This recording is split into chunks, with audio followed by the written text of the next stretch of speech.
মহাবিশ্বের প্রথম আলো কবে চলেছিল? এমন একটা সময় কল্পনা করুন যখন মহাবিশ্ব সম্পূর্ণ অন্ধকারে নিমজ্জিত, এক বিশাল শূন্যতা যেখানে কোনো তারা নেই, কোনো ছায়াপথ নেই, কোনো আলো নেই। কিভাবে এই মহাকাশ সম্পূর্ণ কালত্ব থেকে আজকের এই চকচকে বিস্ময়কর দৃশ্যে পরিণত হলো? প্রথম আলোটিকে খুঁজে পেতে আমাদের অনেক পেছনে যেতে হবে, অনেক অনেক পেছনে, বিগ ব্যাং এর সেই মুহূর্তেই। আর এখানেই রয়েছে চমকপ্রদ তথ্যটি। বিগ ব্যাং ছিল ইতিহাসের সবচেয়ে উজ্জ্বল ঘটনা, কিন্তু এর প্রথম 3,80,000 বছরে আপনি কিছুই দেখতে পেতেন না। বিগ ব্যাং এর পরপরই মহাবিশ্ব ছিল অকল্পনীয় রকমের উত্তপ্ত এবং ঘন। মৌলিক কণার এক উটন্ত সুপ বা স্তূপ, কোয়ার্ক এবং ইলেকট্রন, প্রোটন অর্থাৎ আলোক কণার রূপে এক ঝলমলে শক্তির বন্যায় মিশেছিল। কিন্তু মহাবিশ্ব ছিল একটি ঘন ও জলজলে কুয়াশার মতো। কেন? কারণ এটি এতই গরম ছিল যে পরমাণু তৈরি হতে পারেনি। ইলেকট্রনগুলো স্বাধীনভাবে ছুটে বেড়াচ্ছিল, ক্রমাগত প্রোটনদের সাথে ধাক্কা খাচ্ছিল এবং তাদের সব দিকে ছিটকে ছিল আলো। আলো তো ছিলই, কিন্তু সেইটা ছিল আজকের পড়া। সেটি স্বাধীনভাবে ভ্রমণ করতে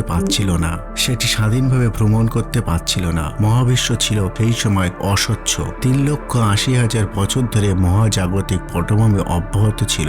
মহাবিশ্ব এবং প্রসারিত হচ্ছিল, ঠান্ডা হচ্ছিল, কিন্তু একই সাথে এটি ছিল এক ঝলমলে তবু অদৃশ্য আলোর কারাগার। তারপর এই অবিশ্বাস্য ঘটনা ঘটল।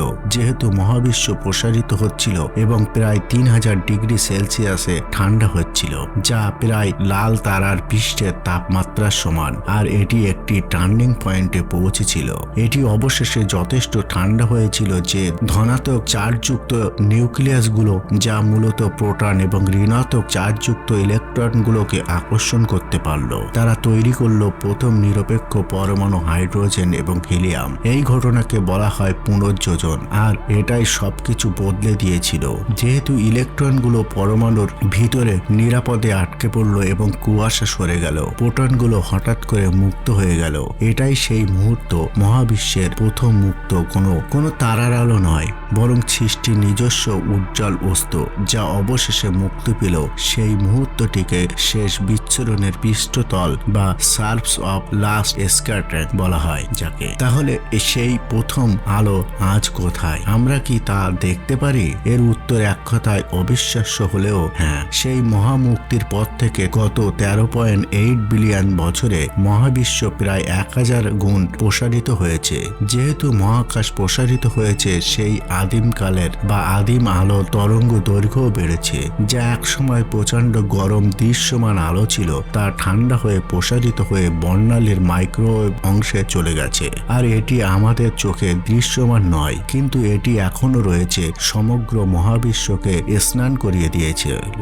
এটাই সেই মহাজাগতিক মাইক্রোওয়েভ পটভূমি বা সিএমবি। এটি সেই প্রাচীনতম আলো যা আমরা সম্ভবত দেখতে পারি। মহাবিশ্বের একটি শিশু ছবি যা তোলা হয়েছিল যখন 1 বছর মাত্র বয়স। 3,80,000 বছর ছিল সেই আর এটি সম্পূর্ণ একই রকম নয়। তাপমাত্রার এই ক্ষুদ্র তারতম্যগুলো মাত্র কয়েক লক্ষ ভাগের 1 ভাগ। সবকিছুর বীজ যেন এখানে লুকানো। যেসব অঞ্চল সামান্য বেশি ঘন ছিল, সেখানে মহাকর্ষ বেশি শক্তিশালী ছিল, যা আরো বেশি পদার্থকে আকর্ষণ করে এবং অবশেষে প্রথম তারা ও ছায়াপথ গঠন করে। সুতরাং সিএমবি ছিল প্রথম মুক্ত আলো, কিন্তু তখনও মহাবিশ্ব ছিল একটি অন্ধকার জায়গা, যেখানে তখনও কোনো তারা ছিল না।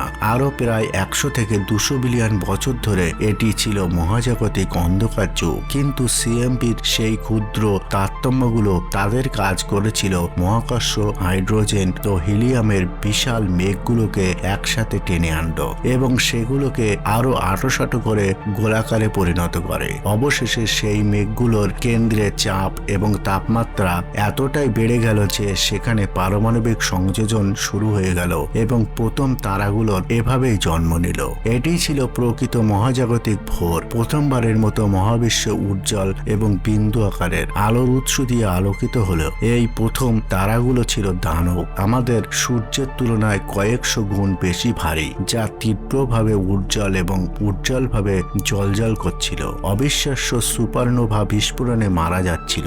এই প্রথম তারাগুলো তাদের ভারী এই মৌলিক উপাদানগুলো তৈরি করেছিল। আমাদের কোষের কার্বন, আমরা যে অক্সিজেন বা শ্বাস নেই, আমাদের রক্তের লোহা, আমাদের শরীরের ভিতরের মিনারেলস এবং তাদের মৃত্যু মহাবিশ্বে বীজ বপন করেছিল, গ্রহ এবং জীবনের উপাদান তৈরি করেছিল। সুতরাং মহাবিশ্বের অন্ধকার থেকে আলোতে আসার যাত্রা ঘটেছিল দুটি মহৎ পদক্ষেপে। প্রথমটি হলো সিএমবি এর মুক্তি এবং দ্বিতীয়টি হলো বিগ ব্যাং এর অন্তিম প্রতিধ্বনি, যা মহাবিশ্বকে একটি মৃদু সমতোচ্ছত আভায় পরিণত করেছিল। তারপর একটি দীর্ঘ অন্ধকার যুগের পর প্রথম তারাগুলো চলে ওঠে, যা মহাকাশে আলো এবং কাঠামো নিয়ে এসেছিল। আজকে ছায়াপথের সেই চকচকে দৃশ্য তৈরি করেছিল। পরের বার যখন আপনি রাতের আকাশের দিকে তাকাবেন, তখন মনে রাখবেন সেই প্রাচীন আলো, মৃদু আভা এখনো আছে পটভূমিতে লুকিয়ে। আপনি যে প্রতিটি তারা দেখছেন সেই প্রথম প্রজন্মের বংশধর, যারা মহাবিশ্বকে অন্ধকার থেকে বের করে এনেছিল